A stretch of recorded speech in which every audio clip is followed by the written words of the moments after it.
Guten Tag, meine Damen und Herren, und willkommen. Et oui, vous êtes tout de même bien sur la chaîne Tabula Rasa et vous ne vous inquiétez pas, je ferai la chronique en français. Mais c'était évidemment pour annoncer que vous êtes sur la revue de la gamme L'œil noir. Et donc bienvenue à tous les amoureux de la chose ludique comme d'habitude sur la chaîne Tabula Rasa. Et donc là on va se pencher sur un grand ancien et un grand ancien allemand s'il vous plaît. Das Schwarze Auge, l'œil noir. Voilà, l'œil noir, c'est à peu près cela. Voilà, donc ça c'est la boîte d'initiation. Mais si vous préférez, j'en ai une autre à vous montrer qui sera beaucoup plus, qui parlera peut-être beaucoup plus.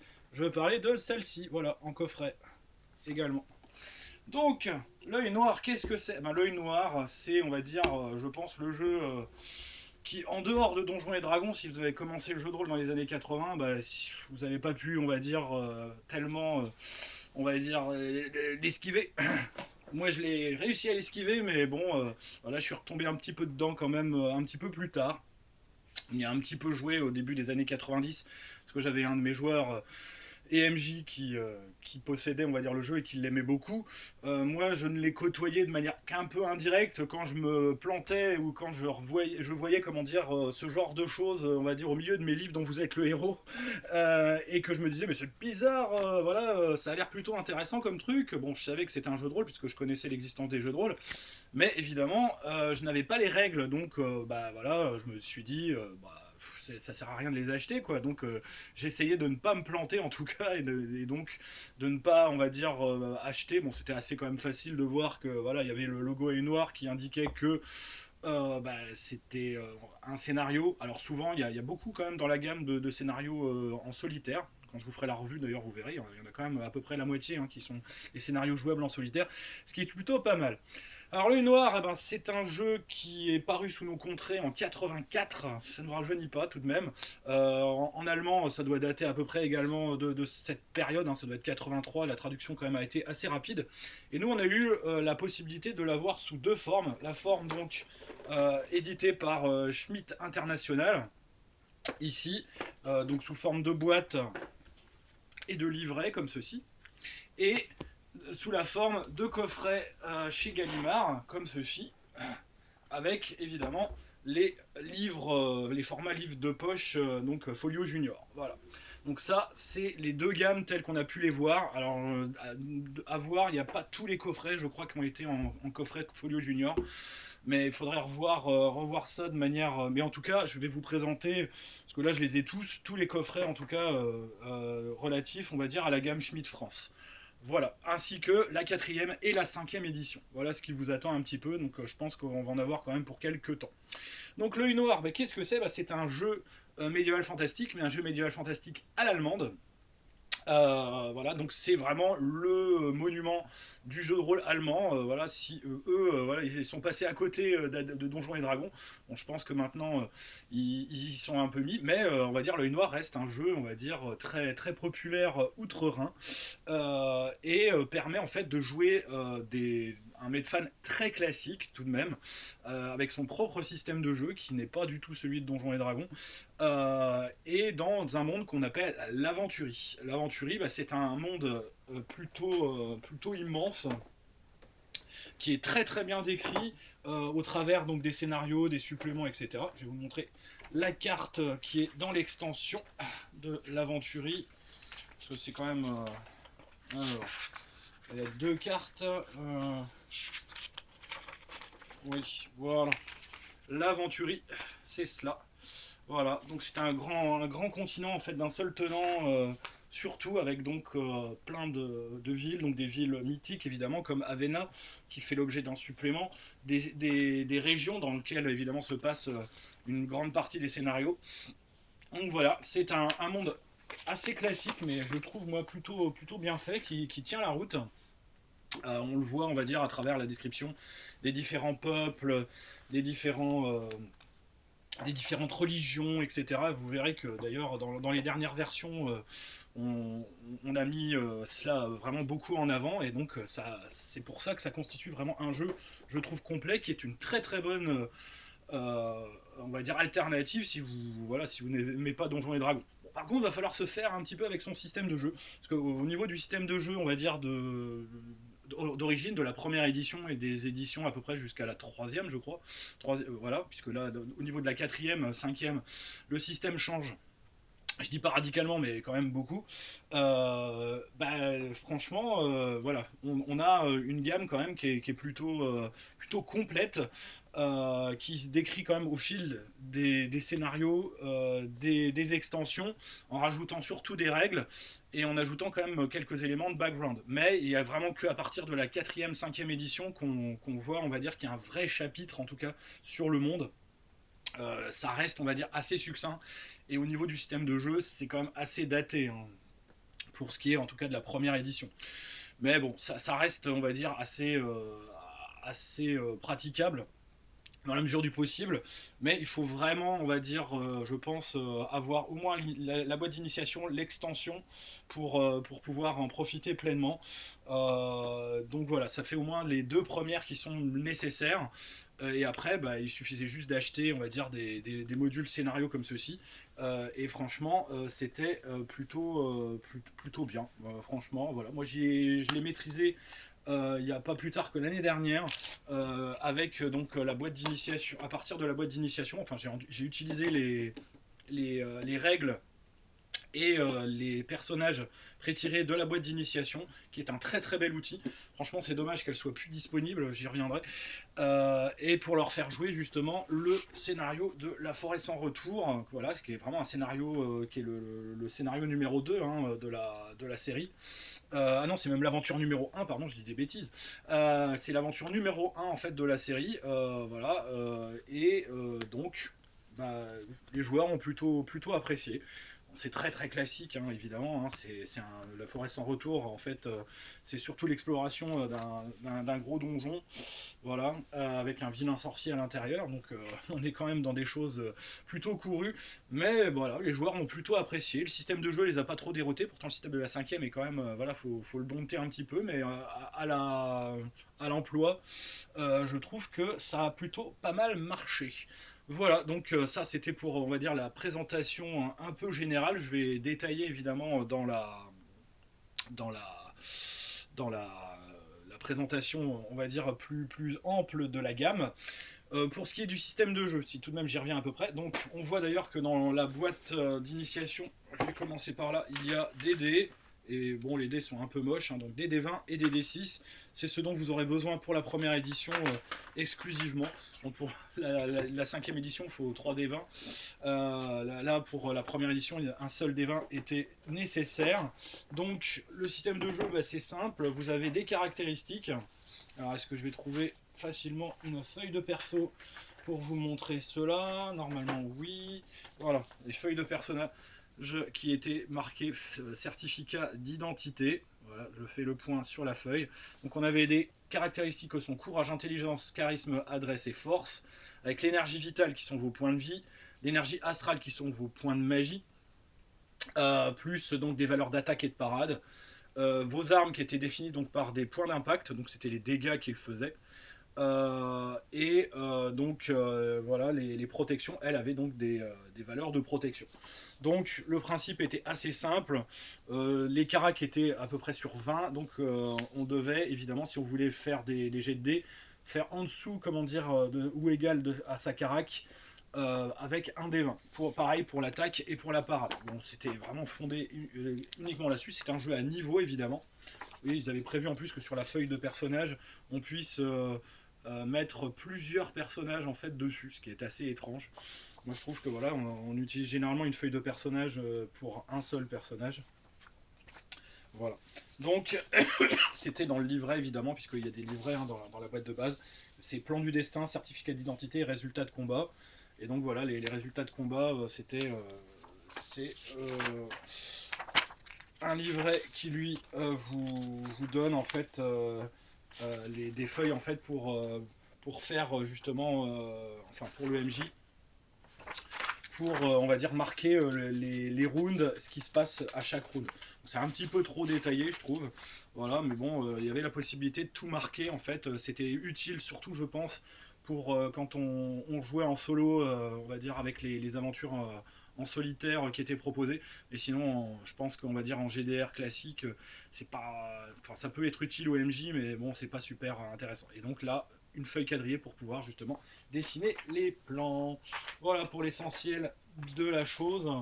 Euh, donc, pour ce qui est de la boîte d'initiation, donc celle-ci que je viens de vous montrer, elle existe en 2 versions. Ça, c'est la première version.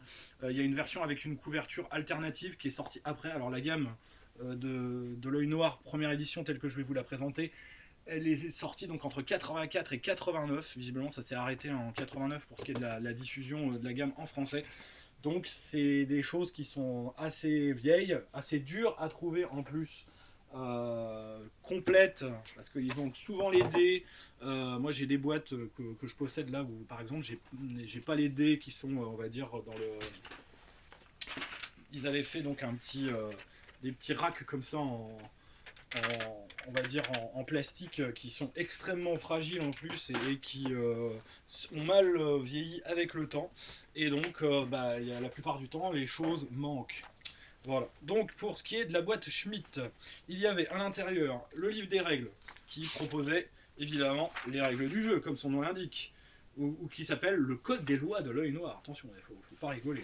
Donc par Ulrich Kiesow.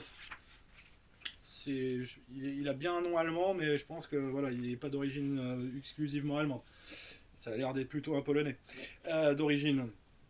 Donc imprimé en Allemagne en plus, hein, donc voilà, c'est comme c'est Schmitt France, donc les livrets en français étaient imprimés en Allemagne, donc avec une traduction évidemment française de l'époque qui est voilà plutôt on va dire conforme. Normalement il n'y a pas de, enfin j'ai pas pu faire la différence avec la version allemande parce que les versions allemandes de la première édition, j'en ai jamais croisé de ma vie. Donc on pouvait jouer de base. Il y avait donc des races qui étaient jouables, mais il y avait des races aussi qui étaient également des classes. Par exemple, donc, le guerrier, l'aventurier, l'elfe, le magicien et le nain. Donc voilà, c'était ce qui était à peu près proposé. Donc souvent le guerrier, aventurier, magicien, c'était des humains. Et l'elfe et le nain, évidemment, c'était une classe à part entière. Donc ça, c'est ce qui était, on va dire, proposé. Voilà à quoi ressemblait une feuille de personnage remplie. Donc vous voyez, voilà, des caractéristiques qui vont pas gras, des points de vie aux alentours de 30. C'était à peu près ça. Votre fortune, un sabre, une cotte de maille. Donc là, c'était pour une guerrière.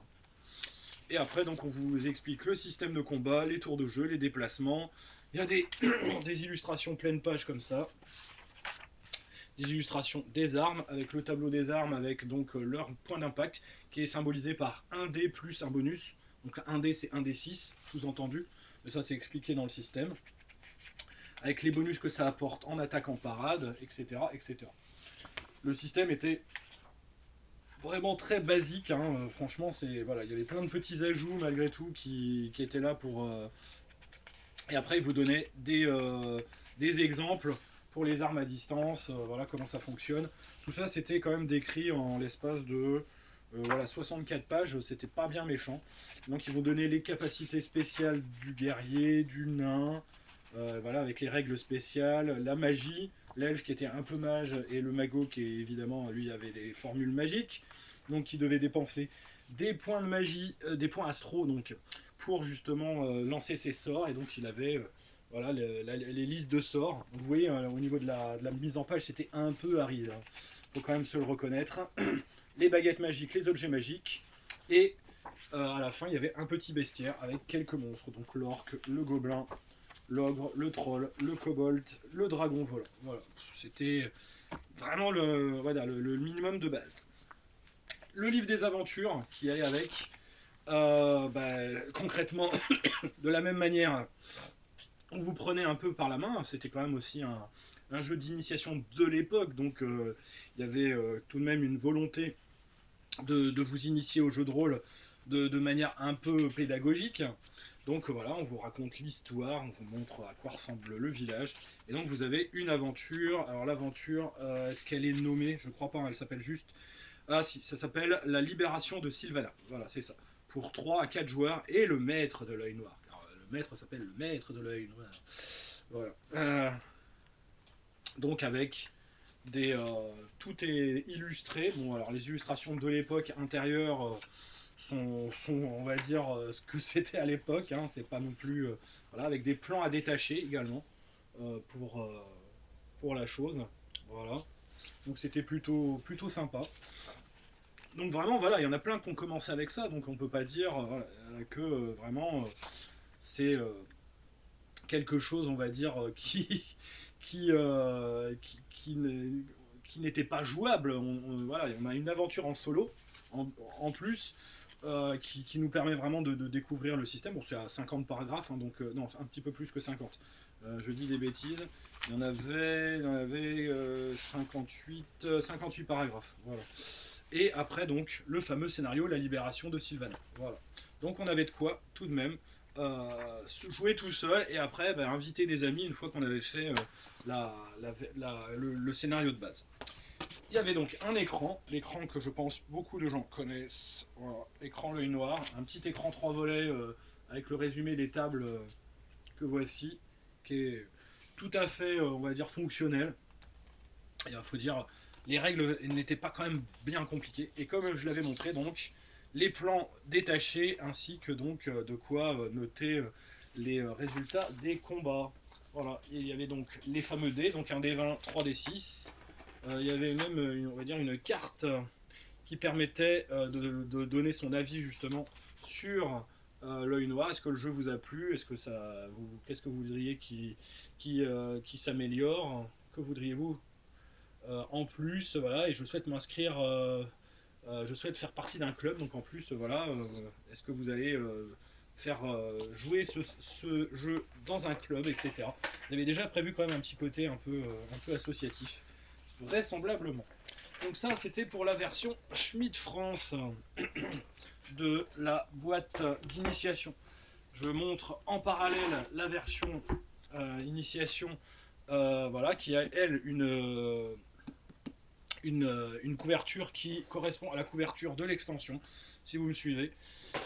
Voilà, alors que pourtant c'est bel et bien le même matos que dans la boîte, sauf que voilà, l'écran est un peu plus petit, le voici, mais c'est le même. Hein.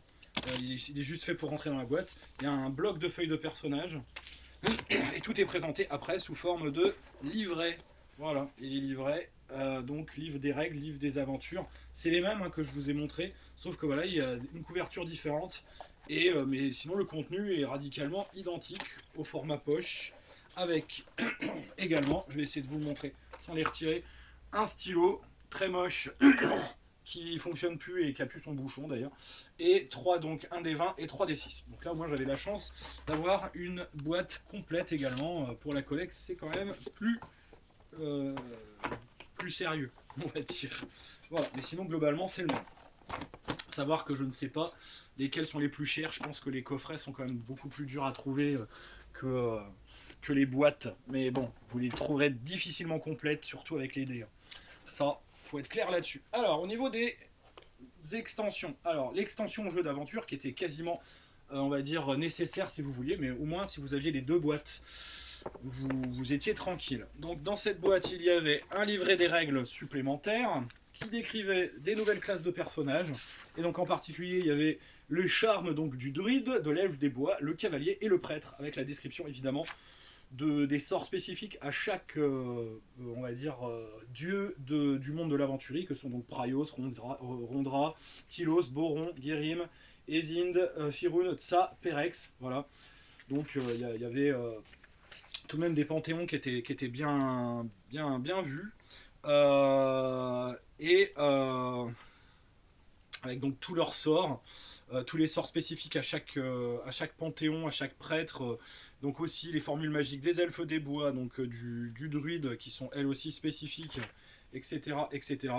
Donc on vous décrivait les prodiges, on va dire, des prêtres, mais sans entrer, on va dire, dans les détails au niveau des dieux. Il fallait aller dans le livre de l'aventurie qui est ici. Il y avait des règles supplémentaires aussi, mais là je ne détaille pas, c'est des petits détails. C'est le cas de le dire. Donc là, celle-ci date de 86, et donc il y avait tout de même sur un livre donc de 64 pages, une description de l'univers, mais c'est surtout en fait un bestiaire de 30 pages. En fait, la moitié, comment dire, du livre correspond à un bestiaire. Mais on avait tout de même donc l'origine, la géographie et l'histoire du monde de l'aventurie. Voilà, donc comme je vous dis, c'est quelque chose d'assez classique. La géographie, donc on vous détaillait géographiquement la chose avec des cartes noir et blanc. Voilà, l'histoire de l'aventurier aussi, qu'est-ce qui s'est passé, voilà, comment on en est arrivé là, les personnages importants historiques de l'histoire de l'aventurier. Je ne détaille pas parce que bon, en plus je suis pas un spécialiste de l'univers de l'aventurier. Je vais le devenir si j'y joue petit à petit, mais généralement quand on jouait des scénarios, on développait pas trop le background. C'était à l'époque, franchement, c'était pas vraiment dans notre on va dire, intérêt, on va dire, dans nos habitudes de vraiment développer l'univers. On jouait des aventures, il y avait un contexte, mais souvent le contexte, il passait un petit peu à l'as. Bon, là, quand même, le jeu était sérieux, et lui montrait, évidemment, voilà, avec la frise, avec les dieux, qu'il y avait un contexte, quand même, qui était plutôt, on va dire, bien détaillé. Donc voilà, Praios, le prince des dieux, qui était voilà, Rondra, l'épouse de Praios, déesse de la guerre. Alors là où Praios, lui, c'est le dieu du soleil et de la loi, donc généralement les prêtres de Praios sont pas trop aimés dans ce monde, c'est vraiment un peu des emmerdeurs, des paladins en puissance si je puis dire, enfin des intégristes, voilà, qui n'aiment pas la magie, etc. Enfin bon, bref, c'est chiant. Les différents types évidemment d'organisation sociale, de peuple, d'organisation politique évidemment. Tout ça donc sur une 35 pages. Et après vous avez le bestiaire. Voilà. Donc le monde est quand même décrit en une trentaine de pages. On va dire c'est suffisant pour avoir une petite idée.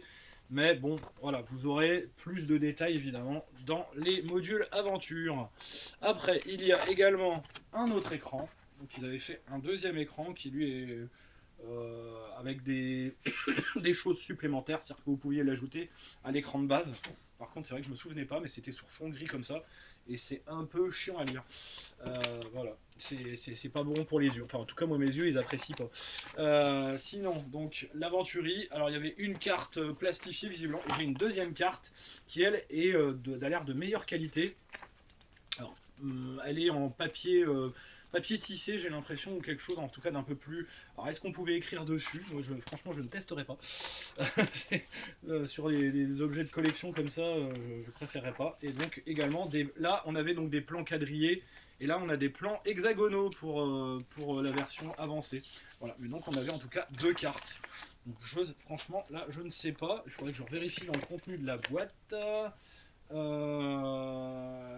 La carte de l'aventurier en quadrichromie. Non, il n'y en avait qu'une, ce qui veut dire que j'ai deux plans et j'en ai une deuxième version. Et je sais pas pourquoi. Là, franchement, j'avoue, j'ai un doute. Elle est peut-être issue, comment dire, d'un autre supplément. Il faudrait que j'avais pas vérifié on va dire à la goutte près les contenus parce que je sais de toute façon que c'est difficile qu'ils soient, et on va dire complet au gramme près. Alors après, on a les accessoires du maître du jeu. Alors là, c'est si vous voulez vraiment faire du jeu tactique. Vous avez encore un livret supplémentaire avec des monstres et des forces occultes. Donc vous avez, voilà, la description de plus de monstres. On va dire c'est un petit livret celui-là. Plus la description dans l'appendice de pièges, d'objets magiques, etc. Donc là, on vous donne la description et un encart central avec toutes les valeurs des monstres supplémentaires qui y sont décrits.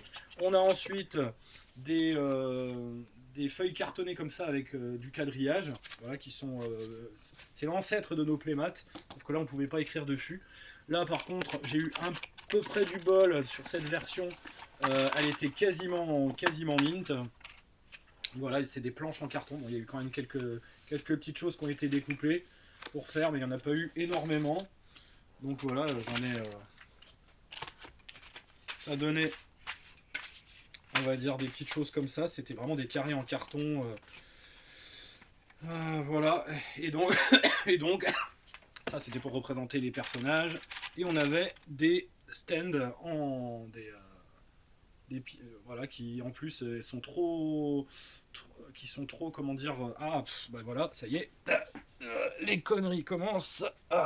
Et c'était pour vous montrer que c'était vraiment pas à l'épreuve des balles. Donc voilà, on mettait le personnage dans le truc, mais le personnage ne tenait pas. Le carton était pas assez épais en fait par rapport à l'écartement du stand-up en plastique. Donc on avait plein de stand-up en plastique, des dés supplémentaires. On avait donc également donc, des meubles, des rochers, voilà, des portes, etc. Vous pouviez vraiment faire des trucs aussi. Bah, les portes, vous les mettiez aussi avec un stand. Donc voilà, des murs, des gros murs comme ça à découper. Donc voilà, des planches, il y en avait plein. Et qu'est-ce qu'il y avait d'autre encore dans ce livret? Des accessoires. Donc là, c'était un livret, alors qui était encarté dans un. Bah tiens, c'est bizarre en plus. Alors, il y avait les plans évidemment aussi. Donc, des plans, des certificats de feuilles des trucs quadrillés en clair avec des quadrillages d'une taille encore différente de celle, un peu plus petit, pour faire des plans probablement à plus petite échelle. Et les tableaux du maître du jeu à détacher aussi, visiblement il y en avait. Donc les plans du destin et le tableau. Alors le tableau c'était quoi? Ah oui, c'était des scènes en fait de scénario. Alors ça, j'ai un doute sur le fait que ça fasse partie de la chose parce que j'ai pas vu qu'il y avait un scénario dans le truc. Bizarre. Vous aviez dit bizarre. Mais c'est vrai que ça fait longtemps que je n'ai pas mis le nez là-dessus. Donc là on a bien les certificats de feuilles. Ça a l'air d'être vraiment des choses qui ont été détachées du livret principal. Et en plus, là, voilà, il y a un problème puisque là, la feuille est tête bêche. C'est assez étrange. Il y a un blême, je dirais. Il y a un gros blême. Ou alors les trucs ont été mis. Ouais, non, c'est vraiment imprimé à l'envers. Donc voilà, c'est plein de trucs qui ont dû être glanés probablement parce que c'est pas des photocopies. Je sais pas. J'avoue, je découvre parce que moi j'avais vérifié le contenu de la boîte, mais vraiment quand je l'ai acheté.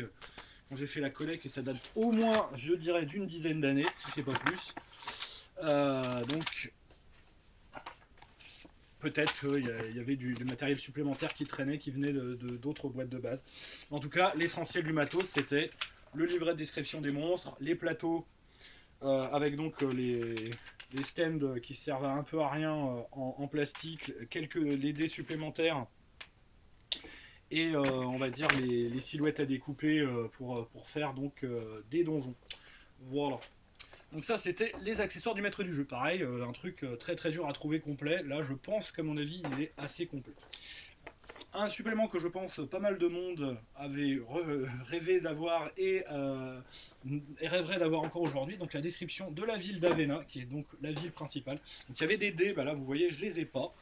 Ouais, il y avait des dés qui étaient prévus, 3 dés à 10 faces, qui doivent être normalement dans la boîte. Bah, il n'y avait pas de dés à 10 faces à l'intérieur, c'était probablement un dé de pourcentage pour on va dire, faire les tirages de rencontres aléatoires, probablement. Voilà, il y avait donc la description de la capitale, donc vous voyez les livrets étaient avec une couverture en version plan. La description vraiment de maison par maison de tout ce qu'il y a, donc voilà, par catégorie on va dire aussi de métier, si vous aviez besoin comment dire des sièges des guildes, voilà, la ville décrite quartier par quartier également. Là on entrait vraiment dans du supplément beaucoup plus classique, hein, donc voilà, il faisait les choses bien, hein, c'est de Deutsche Qualität après tout.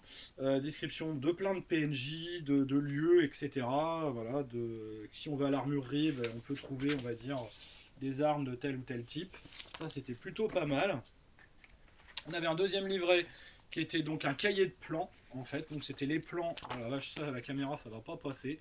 En rouge comme ça va être affreux. Voilà, quelle horreur. Donc plein de plans en fait de bâtiments, oups, c'est mieux comme ça, de bâtiments et de bâtiments connus qui sont décrits dans le bouquin que je vous ai montré juste avant. Voilà par exemple là un temple, le temple de Tylos, voilà, etc., etc. Donc voilà, des trucs, vraiment, le temple de Raya, la maison de comment il s'appelle, de Pécarine. Voilà, et le code, on va dire, au niveau des, évidemment, enfin la légende, si je puis dire, sur la manière de symboliser, on va dire, certains éléments. Ensuite, il y avait plein de cartes. Donc, il y avait ces fameuses cartes donc dans un papier, on va dire, tissé qui doit probablement résister on va dire, au liquide, donc aux vilains gens qui foutent des taches de café partout et qui font vraiment n'importe quoi, hein, voilà, on en connaît, hein, ou qui mettent des taches de coca, des taches de tout ce que vous voulez, ou qui ont des gros doigts gras dégoûtants. Là, je pense que, on va dire, la surface fait que je pense que c'est lavable. Par contre, voilà, essayez un coup de Velleda. Je pense qu'à mon avis c'est possible et ça s'efface si vous mettez du Velleda dessus, mais par contre je sais pas s'il tient. Et franchement, je ne testerai pas, même si j'ai un Velleda à porter là, je testerai pas quand même la chose. Donc la grande carte d'Avena. La carte également en très grand format et en noir et blanc, ce qui est plutôt pas mal. Là, vous l'aviez en couleur avant sur un. Voilà, là, c'est quand même plutôt classe. Non, les plans étaient bien fichus en plus avec les petits carrés et tout, donc on pouvait vraiment faire du tactique si on voulait. Il y a également un deuxième plan. Alors, vous en avez fait deux. Oh là là, il y en avait beaucoup. Ou alors c'était. Oui, peut-être que le plan était en deux parties. C'est vrai que j'ai pas vérifié. Mais peut-être que le plan était tellement grand qu'il était, on va dire, qu'il a été coupé en deux éléments. Et des feuilles visiblement des feuilles récapitulatives, on va dire, de tout ce qu'on peut trouver. C'est un peu un écran d'Avena, quoi, d'une certaine manière, avec la liste de prix et tout. Ça peut être quand même plutôt utile si vous faites des aventures urbaines. Là, j'avoue que c'est plutôt pas mal. Voilà, donc ça, c'était pour la boîte d'Avena. J'ai vraiment l'impression. Non, c'est la même carte. Hein. Donc la carte est en double dans le bouquin. Alors pareil, je vous dis, enfin, dans la boîte que je possède, voilà, c'est une idée, on va dire. Alors, pour suivre la gamme, après il reste deux suppléments en boîte. Donc il y a les dites règles avancées, maître d'armes module 1. Donc dans celui-ci, il y avait également des dés. Alors les dés, je ne les ai plus. Mais il y a les bouquins, et ça les bouquins sont, on va dire, complets. Donc des règles avancées qui sont pas, on va dire, d'une utilité. Ça c'est si vraiment vous voulez enrichir votre jeu, comme on dit. Et il y avait la description donc des règles de combat pour les maîtres d'armes. Donc il décrivait donc les combats des maîtres d'armes, la création, comment dire, de héros et le développement, on va dire, au-delà du 21e niveau. Et oui, c'était possible. Alors là, franchement, j'ai jamais vu. Au-delà de 20, enfin, c'est vraiment pour jouer des campagnes de très très haut niveau à l'œil noir. Et j'ai jamais vu ça. Si en commentaire vous me direz si vous avez réussi à aller jusqu'à ce niveau-là. Donc le supplément et affinement, donc la détermination des points d'impact, l'interruption d'un combat, voilà, plein de petites choses, les feintes, les esquives, l'armée et les armes et équipements donc à Tarun, puisqu'il y avait, on va dire, la description. Là, on était donc sur le monde central de l'aventurie, mais là, donc en fait, dans celui-là aussi, on vous présente, en plus des règles avancées, un continent, on va dire, supplémentaire. Voilà. Et les pierres runiques avec, donc là, les runes, je les ai par contre. Les runes, elles sont là, voilà, elles sont complètes. Et ça permettait de faire donc des tirages runiques, et c'était plutôt sympa, voilà, et donc de les utiliser en jeu, etc. On vous disait comment les utiliser. Et plus un truc sur les habitants, intelligence et positionnement des impacts, voilà, voilà.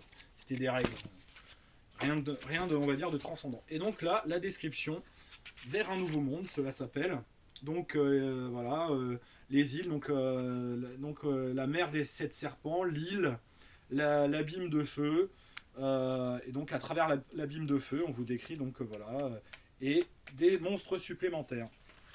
Donc là, j'avoue que c'est un truc je le connais pas du tout parce que voilà, c'est quand même, c'est également en fait la description d'un nouveau continent et également d'une aventure.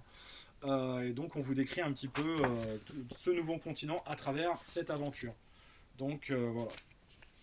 Livret de scénario. Je pensais qu'il y avait aussi. Bon, il y a un peu de contexte également qui est distillé dedans, hein, comme je vous avais expliqué. ils font les deux. Voilà, mais ça c'est vraiment pour campagne de très haut niveau.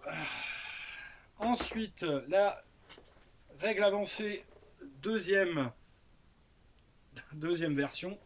Donc là, dans l'antre des maîtres d'armes. Donc là par contre, j'ai les dés. Et mais les dés sont très moches. Vraiment ils sont moches, hein, les dés dans cette... bon, il faut dire c'était les dés de l'époque, hein, ils ont quand même... voilà, ce supplément il doit dater probablement de 89. Ouais, voilà, c'est des derniers suppléments parus. Donc ceux-là, pour les avoir, pareil, ces deux cartes, ces deux choses-là, c'est quand même pas évident. Hein, faut quand même le reconnaître. Donc dans les règles avancées, vous avez des règles supplémentaires, évidemment. Donc voilà, là c'est marqué le livre de règles. Donc on a encore des choses sur les combats, sur la magie des runes, sur les miracles, sur les dieux, comment dire, les nouveaux dieux de ce nouveau continent qui vous est décrit. Les plantes, animaux et monstres, le nouveau monde en détail, sa météo, donc Tarun, l'île d'amour, l'archipel de Kilmacar, etc. C'est vraiment des coins que moi j'ai pas du tout, je connais vraiment que le continent central de l'aventure. C'est des choses, on n'a pas eu le temps de... Pour le peu que j'ai joué, on n'a pas eu le temps de voir ce genre de choses. Voilà, description donc de nouveaux monstres, de nouvelles... bref, quelque chose de classique. Et dans l'antre du maître du jeu, le deuxième, là je pense qu'on a encore affaire à une aventure. Donc voilà, on nous décrit quand même la vie spécifique donc sur ce nouveau continent de Tarun. Voilà, et voilà, on commence visiblement dans un camp de brigands. Et on va vivre une aventure avec donc des plans, hein, comme d'habitude, qui sont encartés au milieu et qui vous donnent, on va dire, tous les détails pour gérer l'aventure. Et c'est quand même une petite campagne, enfin une petite campagne. Oui, une petite campagne, un gros scénario, on va dire, sur une 60aine de pages. Voilà. Et ça c'était, ça avait pour but, on va dire, de clore quelque peu la gamme à l'époque. Et donc, j'oublie, il y avait également l'archipel donc de Kilmacar avec le plan. Voilà. Oula, ça passe mal à la caméra. J'ai vraiment un problème de luminosité à ce niveau. Et les royaumes de Ashandra. Voilà, il y a deux plans en fait. Donc Kilmacar, etc., etc. Donc ça, franchement, c'est des contrées que je ne connais pas du tout dans le monde de l'œil noir. Si vous y connaissez un petit peu plus, je vous laisse, on va dire, le dire en commentaire. Donc ça, c'était pour la gamme boîte. Maintenant, on va voir les scénarios. Et les scénarios, il y en a un certain nombre. Alors, je les ai soit en version livre Schmitt, soit en version donc poche Gallimard. Donc, je vais faire chronologiquement la description. Donc, La Forêt sans retour. Alors, celui-là, je le connais, puisque je l'ai maîtrisé avec la 5e édition. Donc une histoire très classique, voilà, hein, votre seigneur vous envoie pour aller savoir ce qui s'est passé, on va dire, d'une forteresse donc, qui est à la limite de son royaume. Donc là on est en plein dans le conflit, on va dire, entre deux royaumes. C'est un conflit en fait qui est décrit après aussi dans la 5e édition. C'est pour ça que j'ai repris ce contexte-là, parce que ça s'y prêtait vraiment beaucoup. Donc entre l'Andergast et la Nostri, je crois que c'est ça, oui. Et donc, étant donné qu'il y a un conflit de succession, évidemment, ils essayent de surveiller quelque peu leurs frontières. Et donc, comme il y a une forteresse qui est à peu près au beau milieu de la zone contestée, il faudrait peut-être aller voir ce qui s'y passe. Et là, ils vont découvrir qu'en fait, le lieu, il est un peu squatté par d'un vilain sorcier et des monstres. Donc un scénario très classique, mais qui permet, on va dire, de commencer niveau 1. Donc vous voyez, vous avez toujours le niveau qui est indiqué ici. L'auberge du sanglier noir, un scénario très classique aussi. Voilà, vous êtes dans une auberge et boum, il y a un truc en fait qui se passe. Sous l'auberge, il y a tout un réseau, comment dire, avec des mines qui n'en finissent pas, avec des gens qui sont exploités et tout, il faut les libérer. Et vous-même, vous êtes un peu pris au piège et vous êtes prisonnier de cette mine et vous devez essayer de vous en sortir. Le scénario très classique. Donc ça, c'est pour le scénario numéro 2. Est-ce que j'ai après le scénario numéro 3 ? Parce qu'après, il y en a aussi qui étaient petits et qui étaient... alors, je n'ai pas le scénario numéro 3, ça me paraît bizarre d'ailleurs. Oui, il est où le numéro 3 ? Bon. Alors, le numéro 4, en tout cas, ça c'est sûr. Ah oui, j'ai l'impression, comment dire, que la numérotation n'est pas la même. Bah, ça va beaucoup m'aider. Hein. Bon, bah, je vais essayer de le faire parce que ouais, la numérotation, visiblement, n'est pas la même. Bon, tant pis. Donc, bah, je vais faire du coup la description des livrets déjà Gallimard et après je ferai celle des livrets Schmitt et après des livres poche Gallimard. Donc le chemin maudit et la malédiction du magicien noir. Donc là c'est une grosse aventure qui est aventure 4 pourtant, niveau 9 à 12. C'est un peu chaud. Donc là on a quand même un gros gap au niveau des scénarios parce qu'on commence, les deux premiers scénarios sont bien en fait pour débuter. Voilà, d'ailleurs, il vaudrait peut-être mieux commencer par l'auberge du sanglier noir et après faire la forêt sans retour, parce que sinon ça fait un peu bizarre vos persos qui font l'auberge du sanglier noir en deuxième, si je puis dire. Bon, à part si voilà, vous êtes un MJ plutôt, on va dire, malin et que vous pouvez, on va dire, trouver une bonne raison pour qu'il se fasse piéger de la sorte. Donc le chemin maudit, tout simplement, bah, c'est un bête scénario d'escorte et qui est quand même assez haut niveau. Et la malédiction du magicien noir, celui-là je ne m'en souviens plus. Je crois que c'est une aventure en solo, c'est pour ça que je n'en ai pas. Mais je crois que c'est une aventure en solo, oui. Oui, parce que je vois des paragraphes. Donc voilà, il y a, comme je disais, pas mal d'aventures solo hein, dans cette gamme. Et donc voilà, la toile de fond. Donc, alors, est-ce que c'est l'un ou l'autre là, je ne sais plus. Tac, tac, tac, je vérifie, hein, tout simplement. Donc le jeu... Ouais, ah non, c'est le même scénario en fait. Non, c'est une aventure solitaire pour un magicien. Voilà, je pensais qu'il y en avait deux en fait, mais non, c'est une aventure solitaire pour un magicien. Je me suis fait avoir. Alors après, une autre aventure solo. Nedim, la fille du calife. Voilà, donc là, bah, techniquement, bah, vous devez libérer la princesse. Ça, c'est assez classique hein, quand même. Hein. Et bah, faire pour le mieux. Donc, ouais, la ravissante Nedim, fille du calife, a été enlevée. D'ailleurs, il est reparu hein, dans la gamme 5ème édition sous format donc, livre de poche pour jouer justement en solo. Hein.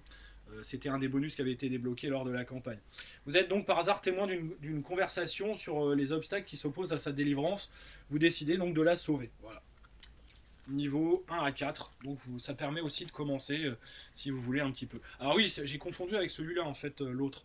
Donc là c'est l'aventure numéro 12, c'est le marais de l'angoisse, le convoi dans la marée des brumes. Alors oui, c'est celui-là où c'est justement un convoi. Sur l'autre, j'avoue, je ne sais plus du tout ce que c'était hein, pour le, on va dire, le chemin maudit. Mais bon, en tout cas c'est une aventure uniquement à vivre par un magicien. Et donc là, le marais de l'angoisse, le convoi, donc là c'est sûr, c'est une aventure donc de niveau 1 à 3. Et vous devez donc bah, convoyer donc dans le marais de l'angoisse. Voilà. Alors il y a le marais de l'angoisse qui est une aventure en solitaire, c'est ça, et le convoi dans la marée des brumes qui est une aventure. Voilà, pour un groupe donc de niveau 1 à 3. Très classique. Voilà. La faucille noire, un des derniers que j'ai dû acheter, qui est pas facile à trouver, mais en tout cas ils étaient en bon état tous. Hein. Visiblement les gens les avaient pas trop mal conservés. Aventure de 1 à 4. Où donc là, celui-ci, donc les gorges et les ravins de la faucille noire ne sont pas si dangereux que le nom de la montagne le laisse présager. Pourquoi ne pas faire une petite balade tranquille jusqu'à la taverne de la forêt pour y retrouver quelques amis? Il suffit de ne pas quitter le bon chemin.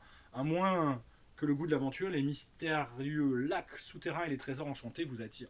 Donc en clair, vous allez retrouver des amis pour boire un coup, et en fin de compte, oh bah tiens, si on allait à l'aventure, comment dire, compagnon, c'est assez cocasse, j'avoue.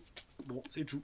Vous jugerez par vous-même. Donc, les formats Gallimard, donc les 7 coupes magiques, un scénario, donc celui-ci pour un groupe, que je ne me trompe pas, c'est une aventure assez classique en fait où on doit purement et simplement rassembler en fait des objets. Donc une vieille légende raconte qu'il y a jadis une épée magique qu'on appelait Septime. Pour éviter que cette épée donc, tombe entre les mains des forces obscures, les magiciens d'aventuriers ont fondu son métal, dont ils ont fait 7 coupes magiques qu'ils ont cachées en divers endroits du pays. Voilà. Et les forces obscures se sont emparées des coupes les unes après les autres, et donc vous devez essayer, on va dire, de retrouver celle qui manque. Voilà. C'est à vous de jouer, c'est le cas de le dire. Après, une aventure solo, la source de la mort. Donc vous êtes jeté en prison de base, voilà, et vous devez retrouver la liberté et pénétrer donc dans l'inextricable forêt peuplée de redoutables monstres qui couvre une partie de l'île donc de Marascan afin de percer le mystère de la source de la mort. Voilà. C'est toujours, ils ont des super teasings quand même. Alors, le fleuve du désastre, aventure en groupe de niveau 5 à 10 L, donc un redoutable meurtrier qui rôde. Voilà, et donc là, ça vous donne l'occasion, on va dire, de voyager un petit peu donc, sur l'étoile d'Havana. De Havana, pardon, un bateau donc, qui va courir le long du fleuve. Et vous allez devoir éviter évidemment les attaques de brigands, etc. Donc là, c'est une mission un peu plus d'escorte. Voilà, le tournoi des félons, tiens, que j'avais hésité, comment dire, justement à faire. Donc là, vous êtes invité pour un grand tournoi. Et vous devez évidemment, quelque part, démêler une terrible intrigue politique. Voilà, voilà.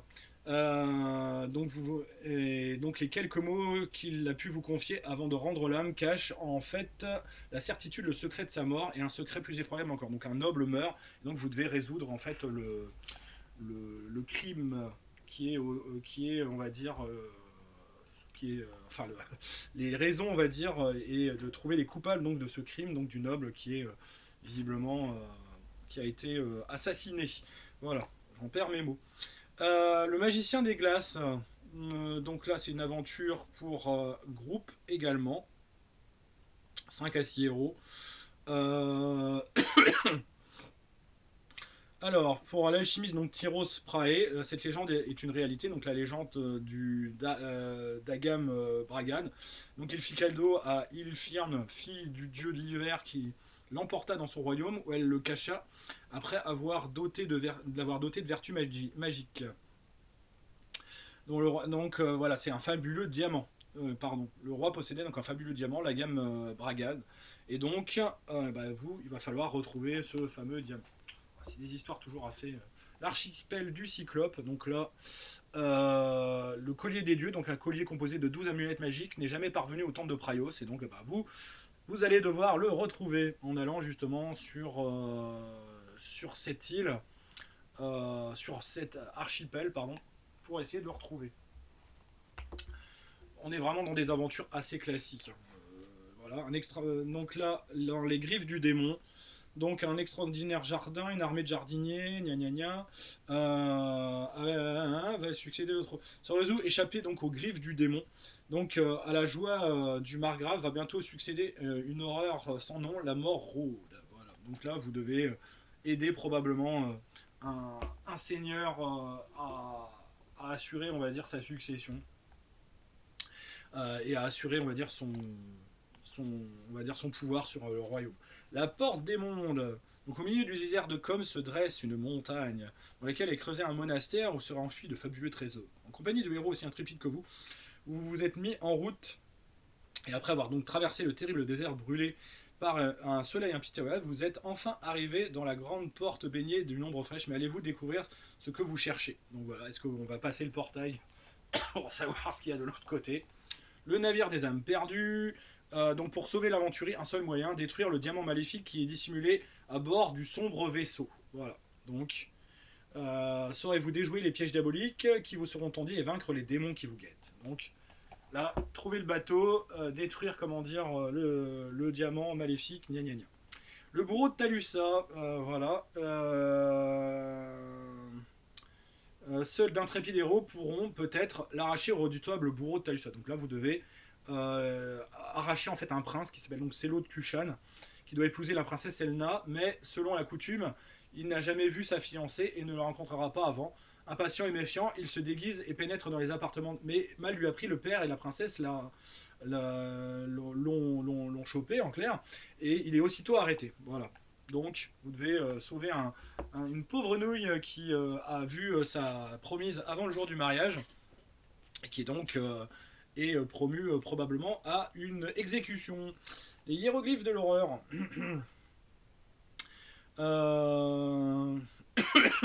Sans perdre un instant, vous allez donc devoir vous enfoncer dans le désert à la recherche de la sombre tour donc de Borbarad. Voilà.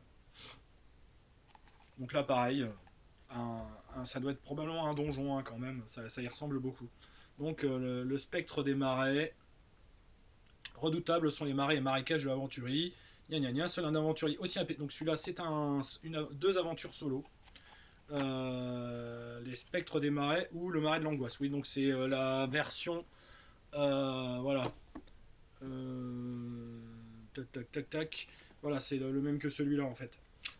J'avais pas fait gaffe que je les avais, mais bon, je devais les avoir probablement dans un lot et donc je l'ai dans les deux, on va dire, versions. La reine des Amazones. Donc votre mission se rend donc à Kurkum où réside la reine pour lui faire présent d'une statuette en or, un chemin semé d'innombrables dangers, une mission qui se révélera fertile en rebondissements. Voilà, donc on vous somme en fait de ramener en fait la statuette en or à la reine des Amazones avec qui donc le marchand qui vous a engagé a fait commerce en fait. Voilà. Comme je vous dis, rien de bien compliqué, mais bon, on peut s'amuser avec des choses assez simples. Donc le prince El Byron veut en finir avec l'esclavage régnant dans les provinces qu'il gouverne. Et donc, le prince donc pense avoir trouvé la solution, faire vendre comme esclaves des hommes et des femmes à son service qui, arrivés à Avena, pourront lui révéler les noms des lieux. Vous l'avez deviné, cette mission qui vous attend, vous et vos compagnons.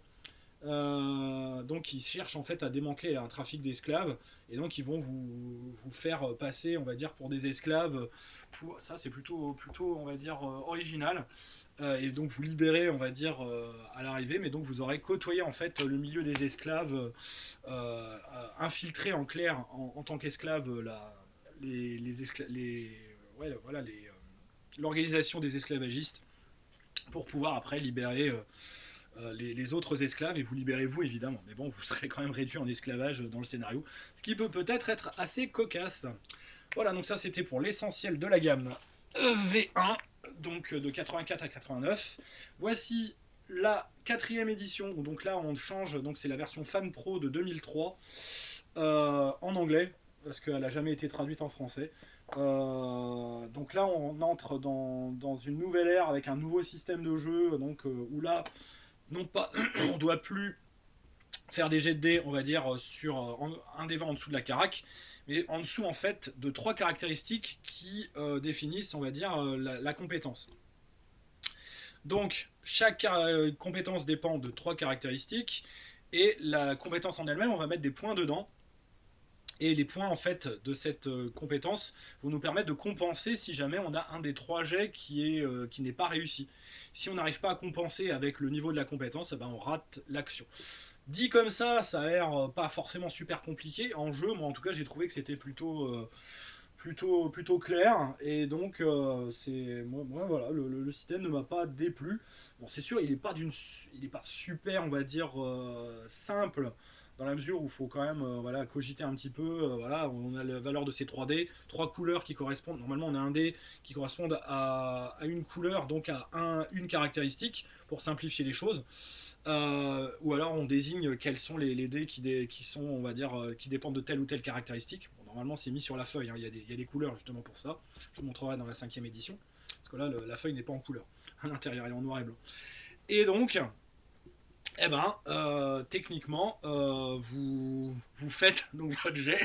Si les 3 jets de dés sont en dessous, on va dire, des 3 valeurs de carac, pas de problème. Sinon, vous compensez avec les points. Et s'il n'y a pas possibilité de compenser, vous ratez votre action. C'est quand même assez rare quand même dans ce système de jeu de rater son action, avant vraiment que vous soyez très très nul dans les caracs en question. Donc là, on a un livre pour cette 4e édition de 180 pages. Voilà, avec une feuille de personnage, voilà à quoi elle ressemble, la carte de l'aventurie. Donc tout est décrit dedans. Voilà, c'est la version Fan Pro, hein, c'est ceux, si vous ne le savez pas, qui ont repris toute la gamme Shadowrun depuis. Donc avec la création de perso, voilà, on a à peu près tout, hein. Donc on a quand même beaucoup plus dans celle-ci de profession. Donc voilà, l'explorateur, le cambrioleur, le chasseur, le magicien, le mercenaire, ce qu'ils appellent physicien, mais en fait c'est l'érudit qui fait de la, qui on va dire peut faire du soin. Le mountebank, donc c'est voilà, l'amuseur, le messager, le guerrier, l'éclaireur. Voilà. Donc là, on entre vraiment plus dans race, classe, plutôt que donc, dans la première édition où c'était voilà, des classes vraiment, il n'y en avait pas beaucoup. Là, on est quand même un peu plus sur des choses bien plus développées, avec un système d'avantages, désavantages. Le système est quand même un peu plus touffu. Et quand même, les illustrations intérieures sont plutôt jolies, hein, en crayonné noir et blanc comme ça. Mais voilà, la mise en page reste quand même assez, on va dire, je dirais, bon, c'est pas illisible, mais voilà, c'est pas très super attrayant, même si les illustrations sont belles. Donc cette quatrième, moi je l'ai jamais testée, mais voilà, la cinquième édition, elle, c'est le cas, je l'ai testé. Et je l'ai testé avec un produit qui est vraiment, moi je trouve, plutôt sympa, qui est donc la boîte d'initiation, qui était vraiment donc qui a été débloqué lors de la souscription pour donc cette cinquième édition, qui a mis un peu de temps à venir, hein. Ça a été un peu, on va dire, une des gammes dont Black Book a fait la souscription, qu'on a un peu traîné à sortir. Mais donc c'est sorti en 2020. Et ils avaient fait justement donc une boîte d'initiation qui est vraiment qui a été débloquée et qui n'était disponible en tout cas que sur leur site.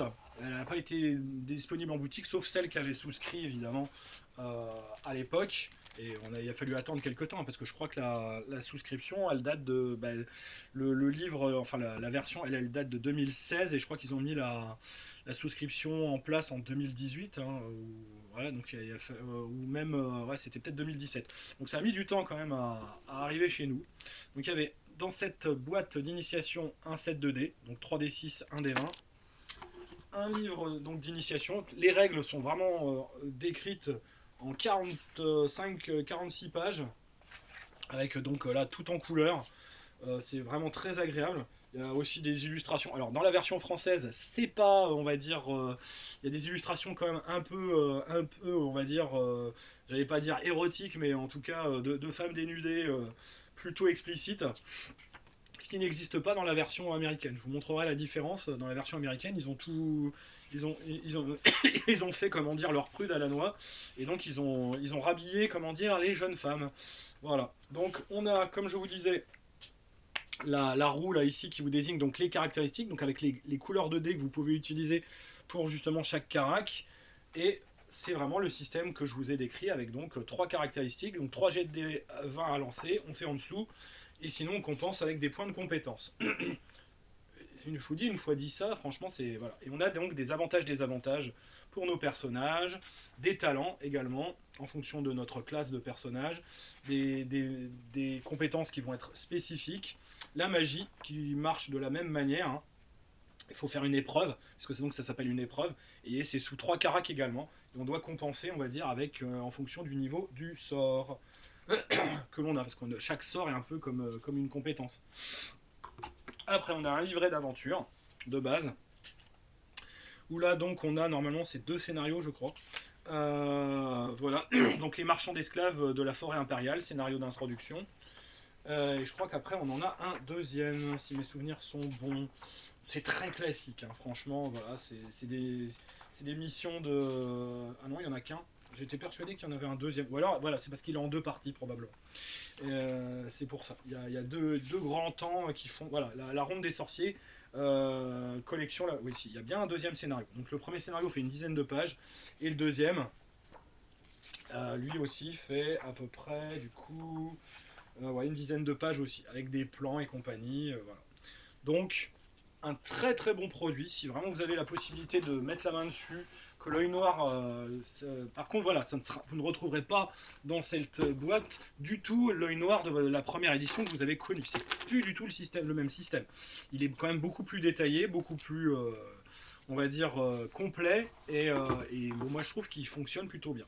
On a 4 personnages pré-tirés, donc une mage, une elfe, comment dire, un guerrier et un nain. Voilà, donc c'est clair, c'est net, c'est sans bavure. Je vais vous montrer après à quoi ressemble. Donc ce personnage là a été joué à ma table C'est ma femme qui l'a joué d'ailleurs.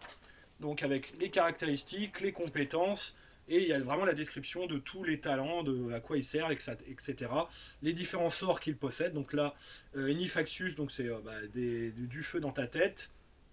Et Vanitar Visibli, oui, les sorts ont des noms un peu. Là, ça permet de devenir invisible. Donc sort de feu, sort d'invisibilité. Avec le BG évidemment de la personne.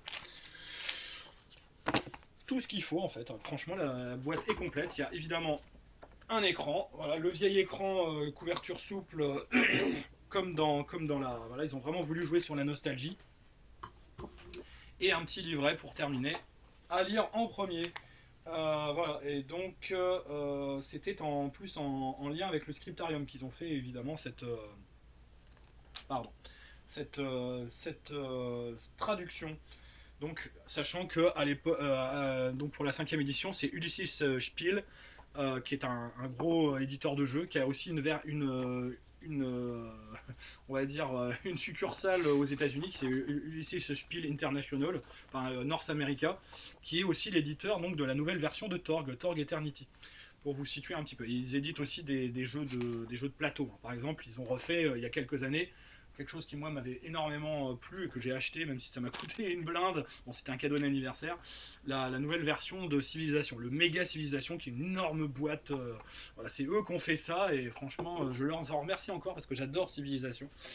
Et bon, et ils ont fait aussi, en effet, la réédition de Torg, et ça, je les en remercie également beaucoup aussi. Parce que voilà, j'ai été très très heureux de revoir la gamme Torg, et donc le boulot qu'ils ont fait et qu'ils font encore sur la gamme L'Œil Noir est plutôt bon de mon point de vue. D'ailleurs, là, je vous ai fait la boîte d'initiation, donc si vous arrivez à la trouver, franchement, jetez-vous dessus. Moi, je pense qu'elle est pas mal. Je crois qu'elle devait valoir 35 euros, je crois. Donc, elle est grosse, et il n'y a pas l'air d'y avoir beaucoup de matos dedans, c'est parce que la boîte est grosse. Voilà, mais sinon, le matos est quand même complet. Alors, la gamme existe en deux versions. Il y a une version livre de poche, comme ceci, et une version, on va dire, grand livre classique. Alors, franchement, voilà, vous faites votre choix. Là, en français, en plus, ça existe. Donc, en français, comme je vous disais, vous ne verrez pas forcément les mêmes illustrations, parce qu'il y a des illustrations qui ont été... on a fait le comparatif. Il y a des illustrations qui ont vraiment été rhabillées, quoi. Voilà. Alors lesquelles que je pourrais vous montrer. Donc là, je peux vous les montrer puisque c'est la VO que j'ai. Je n'ai pas la VF pour ce qui est des livres de base. Il n'y a que la boîte d'initiation que j'avais achetée en français. Ah, bon, l'elfe en question, ils ne l'ont pas rhabillé, elle. Si, ils ont rajouté, si, vous remarquerez, ils ont rajouté un petit morceau, une petite mèche de cheveux pour couvrir le sein par rapport à la version... à la version de la... Vous pouvez regarder, hein, moi je viens de le voir, ça se voit assez. Voilà, donc pudibonderie américaine oblige, ils sont obligés de rhabiller les jeunes femmes, et les elfes en particulier, qui ont toujours l'habitude, c'est bien connu, de se balader à poil dans la forêt. Après, on comprend pourquoi il se passe des choses. Donc, quelle autre illustration, parce qu'il y a quand même d'assez belles illustrations. Voilà, alors par exemple, vous voyez, cette illustration-là, donc la jeune femme là ici, qui donc danse autour du feu, elle est complètement nue, comment dire, dans la version française. Vous ferez la différence.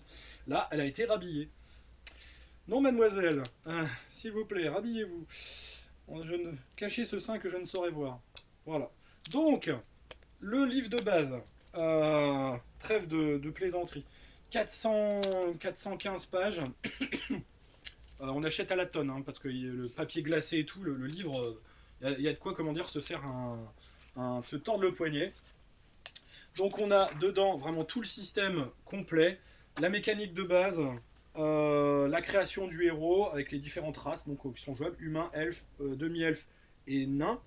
Les différentes cultures, que ce soit humaines, elfes ou naines aussi, les professions diverses et variées que l'on peut jouer, en fonction évidemment de sa race. Je crois pas qu'il y ait de grosses restrictions. Bon, à part pour les prêtres évidemment, vous pouvez jouer avec des prêtres de votre divinité, on va dire tutélaire, enfin des divinités on va dire de votre peuple ou de votre race.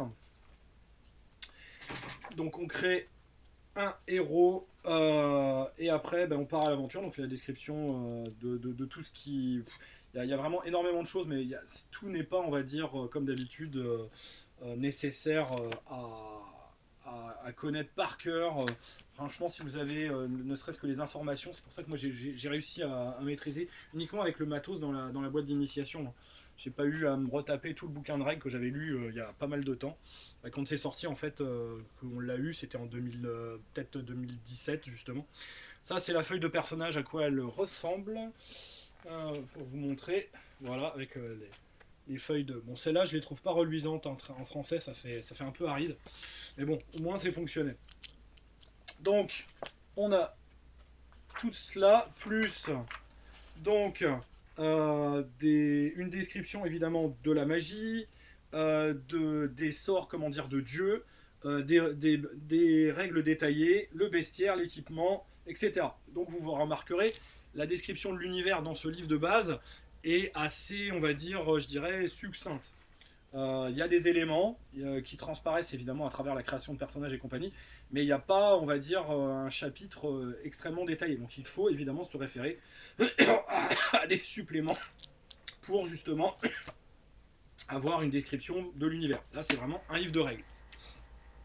Et c'est pour ça qu'on a justement, donc voilà, le livre de règles version, il est pareil, hein, c'est juste que c'est écrit plus petit, mais sinon c'est tout aussi, voilà, si vous n'avez pas de problème de vue. Et c'est pour ça qu'il faut donc aller vers l'Aventuria Almanac, donc ou Almanach de l'Aventurie en français. Voilà, là c'est en version, en grosse version. Donc là c'est vraiment la description de l'univers de jeu. Dedans il y a une carte d'ailleurs de l'Aventurie plastifiée, très très bonne qualité.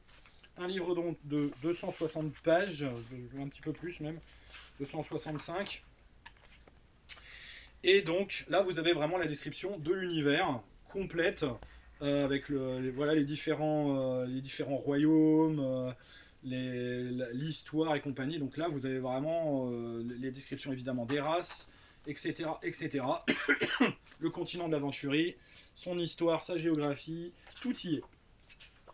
Avec les différentes entités politiques, voilà, les fameux royaumes en guerre, les Warring Kingdoms, avec voilà, donc c'est là que moi j'avais fait commencer justement ma campagne, ça brille un peu ici, qui est le plus simple, ou sinon, bah, de toute façon vous faites commencer où vous voulez, hein, en Avena, etc. etc.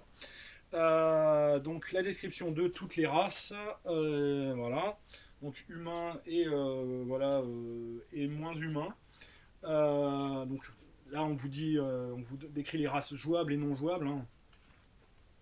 Parce qu'évidemment, on ne joue pas d'orques, de demi-orques et compagnie. Moi, je ne crois pas que ce soit prévu, on va dire, dans les règles. Après, donc la description de tous les duchés, etc. Donc c'est assez succinct, mais c'est suffisant pour se donner une idée un petit peu pour placer ses aventures.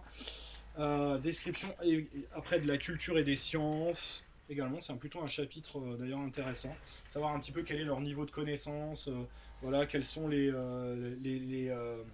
par exemple sur les phases de la lune, sur voilà, les étoiles qu'ils peuvent voir dans le ciel, le système féodal, etc. etc. Ensuite, l'art de l'alchimie, les taxes, voilà, vraiment tout ce qui est utile pour gérer, comment dire, un monde médiéval, avec également aussi un bestiaire. Donc là, le bestiaire, c'est à partir de la page 149. On a un gros bestiaire en fait qui va jusqu'à jusqu'à jusqu'à quelle page? Parce qu'après il y a les objets magiques, les adversaires, la, comme dirait l'autre. Voilà, après, ils vous décrivent également les différents cultes, les différentes organisations, également aussi, en plus des. Ah voilà, les dieux et démons. Donc, oui, le bestiaire, c'est jusqu'à la page 174. Et après, donc, vous avez les dieux et démons qui vous sont décrits. Donc, on a les têtes. Les gentilles têtes de tous les dieux, on va dire, de comment ils sont représentés. C'est plutôt intéressant de voir comment ils sont. Voilà, les illustrations sont tout à fait correctes. C'est dans un certain style, hein, c'est un style vraiment très. Qui fait un peu classique old school. Voilà, c'est pas, on n'est pas dans l'hyper-réalisme. mais ça passe. Les artefacts, dont l'œil noir, évidemment, sinon on se demande pourquoi on serait venu. Plus la description, évidemment, des grands PNJ, des têtes pensantes, de ceux qui règnent, etc. Blablabla. Il y en a quand même une sacrée flopée hein, de personnalités qui sont décrites dans le bouquin. Non, vraiment, vous avez voilà, l'histoire. Donc là, le chapitre histoire, c'est à partir donc, de la page 220. Voilà, histoire récente. On vous fait vraiment tout le topo. Ce supplément est vraiment extrêmement riche. On a du mal, on va dire, à son... Il y a quand même beaucoup d'informations à gérer. Et donc un chapitre 11, où là ce n'est pas lisible on va dire par les joueurs. Il y a le spoiler alerte, attention. Donc page 231, mystère et arcane. Donc là on vous donne en fait les petits secrets de chaque PNJ, de chaque période on va dire de l'histoire, etc. etc. Il y a quand même pas mal de petites choses hein, qui permettent en fait de mettre en place des aventures, des idées de scénario un peu plus fouillées que le simple donjon. Et à la fin, nous avons des archétypes de personnages voilà, qui sont utilisables aussi bien en tant que PJ peut-être que PNJ. Est-ce que c'est des PJ ou des PNJ ouais, non, c'est des PNJ. PNJ classiques. Donc voilà, vous avez par exemple le garde, le cultiste, etc. C'est prévu donc pour vous servir de PNJ, on va dire, générique. Et un index, et il en vaut mieux un pour tout cela. Voilà. Donc ça, c'était pour la version, voilà, mais il y a le même en version aussi poche, si vous le voulez. Alors, comme j'ai parlé de l'aventure, je n'ai pas parlé de l'écran. Alors l'écran, le voici. Donc là, c'est plus l'écran noir, on va dire, classique qu'on a connu. C'est un écran vraiment 4 volets bétonné. Voilà à quoi il ressemble. Le voici, le voilà. Le voici de l'autre côté. Voilà. Donc évidemment toutes les tables nécessaires pour à la bonne marche de vos parties. Voilà, qui se replie en plus plutôt bien. Donc, il est vraiment de bonne qualité. Et un terrible livre, Taverne et auberge. Et donc là en fait vous avez un supplément qui vous décrit comment créer vos propres tavernes, vos auberges. Donc avec des jets de dés, hein, vous pouvez le faire. Définir évidemment aussi quelles sont on va dire, les animations qu'il y a dedans, les alcools qu'on peut y boire, les spécialités culinaires, etc. Il y a vraiment tout. Donc j'ai trouvé ça plutôt pas mal. Et il y a même des règles, on va dire, pour les combats de taverne, ce qui est plutôt quand même assez cocasse. Et donc après la description, on va dire, de taverne, on va dire, connue. D'une taverne, il y a une taverne connue donc qui s'appelle The Kraken King à justement Avena, donc le roi Kraken. Voilà, donc ça a été traduit en français et c'est plutôt pas mal. Voilà. Je vois déjà que la vidéo commence à faire vraiment beaucoup de temps. Mais bon, je m'en doutais un peu vu ce que la gamme a à nous proposer. Et là, j'ai quasiment fini hein, sur les parce qu'il y a là, je vous ai décrit ce qui existait déjà en français, mais il va, on va dire, il va manquer, comment dire, pas mal de choses. Alors, une aventure solo, le vampire d'Avena. Voilà, donc si là vous voulez tester voilà, que vous avez par exemple juste la boîte d'initiation ou le bouquin de base, vous achetez ce petit supplément là qui vaut pas très cher, il vaut 25 €, et vous avez donc une aventure solo complète. Voilà, assez original avec la description justement d'Avena, donc ça peut être intéressant aussi de l'avoir juste pour on va dire les données qu'il renferme, et ça permet on va dire un peu de découvrir soi-même la ville en tant que MJ avant de peut-être d'y faire jouer ses personnages. Donc 60 pages pour techniquement donc 222 paragraphes, ce qui est pas mal, avec donc un personnage pré-tiré prévu donc pour jouer, et donc une aventure assez vraiment originale, où on pense en fait voilà, que le vampire est l'ennemi dans l'aventure, mais non, je n'en dis pas plus, il y a des rebondissements. Alors après, l'un des derniers suppléments qui est paru en français, Désastre sur Arivor, que moi je vais probablement maîtriser. Donc voilà, c'est une aventure donc pour la 5e édition évidemment, et qui propose, on va dire, de vivre vraiment un épisode assez tragique de la vie d'Arivor, donc une ville qui vous est décrite en détail, mais pour lequel en plus il va se passer une grosse catastrophe, et donc les personnages évidemment vont devoir réagir à ce contexte de catastrophe naturelle, je n'en dis pas plus, et vont devoir, on va dire, peut-être se révéler en tant que héros. Voilà. Après, dans les suppléments que je possède en anglais, donc The Warring Kingdom, Nostria et Undergast. J'espère que celui-là il va sortir bientôt en français, parce qu'il est vraiment très très bon. On vous décrit vraiment tout le contexte avec la carte justement entre la Nostrie et l'Undergast, voilà, qui est très utile. Parce que c'est vraiment un bon setting de départ, très détaillé pour justement jouer ces aventures. On a vraiment toute la description géographique, historique, avec des plans, les plans de toutes les villes majeures, voilà, et tout le contexte, on va dire, de guerre entre ces deux royaumes, qui sont en fait des royaumes frères, qui étaient au départ. C'est juste que voilà, il y en a un qui a décidé de revendiquer une partie du pays, l'autre qui dit non, c'est moi qui règne, normalement le pays doit être unifié sous une seule couronne, blablabla, enfin bref, vous connaissez la chanson. La faune et la flore, en plus voilà, c'est un lieu qui est assez propice pour introduire, on va dire, les druides, il y en a beaucoup dans la forêt, qui sont un petit peu, qui comptent les points, on va dire, entre les deux camps, parce qu'ils sont assez neutres quand même dans l'histoire.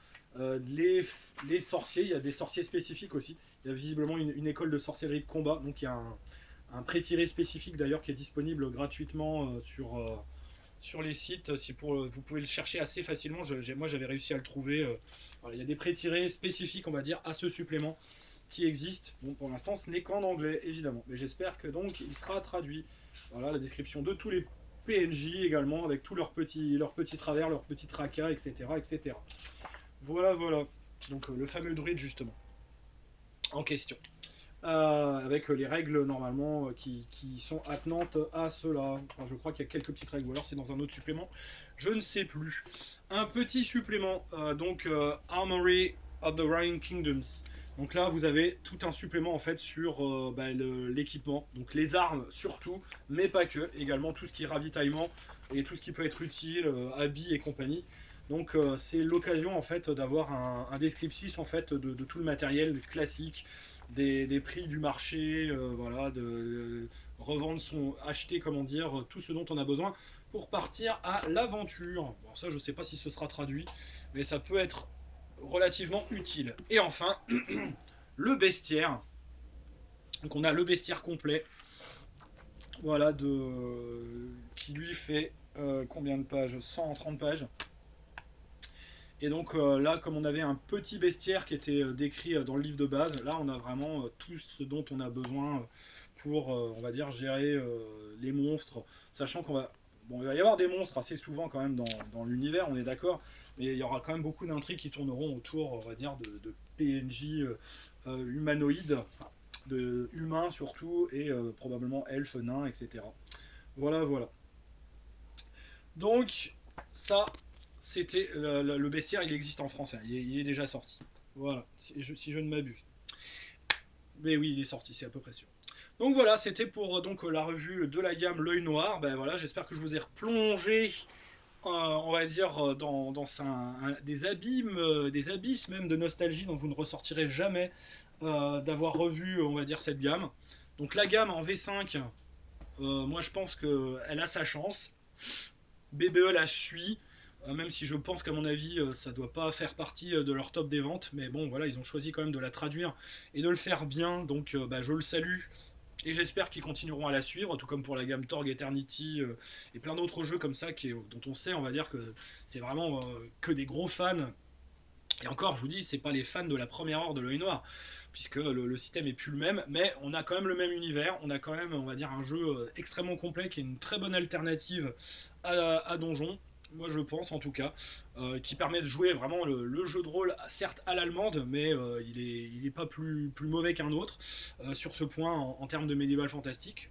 c'est voilà, moi je l'ai trouvé très satisfaisant. Faut juste trouver, on va dire, ces scénarios parce que voilà, les scénarios qui sont proposés, que ce soit dans les anciens ou dans les nouveaux, dans les nouvelles moutures, se passe un petit peu aux quatre coins du pays. Donc les lier, c'est pas forcément évident. Et faire en sorte que ces personnages soient impliqués dans ces différentes aventures, bah, va falloir un petit peu cogiter en tant que MJ. Voilà, ça va pas être des plus évidents, mais bon. Concrètement, je pense que c'est pas plus compliqué que ce qu'on faisait avant, hein. On l'a déjà fait, on va dire, dans le passé pour vraiment réussir à faire jouer, on va dire, une transition entre plusieurs aventures. Donc là, je pense pas que ça devrait franchement poser problème si vous avez envie de vous y mettre. Voilà, alors c'est des bouquins en français qui sont quand même pas donnés, hein, au niveau de voilà, bah, le niveau de qualité standard de BBE fait que on va dire, les livres sont quand même pas donnés, hein, c'est des livres 45-50 euros, hein, quand même pour l'essentiel, on va dire, des choses de la gamme que je vous ai présentées. Les livres, hein, l'écran il doit être je pense à une 35 euros quand même. Voilà, la boîte de base, celle-ci, elle devait valoir dans les 30-35 euros aussi, mais bon, elle est plus trouvable, hein, je vous le rappelle. Va falloir la trouver d'occasion. Elle est trouvable, je crois que je l'ai vu passer, hein, mais bon, ça va pas être très facile quand même de l'avoir. Si vous voulez quand même essayer de savoir si ça peut vous plaire et si vous voulez vous y mettre. Voilà. Donc, ah ben voilà, c'était donc Magna Magister pour un grand moment de nostalgie, l'œil noir. Et donc, on se retrouve pour d'autres vidéos. Là, c'était la grosse vidéo de la semaine, comme d'habitude.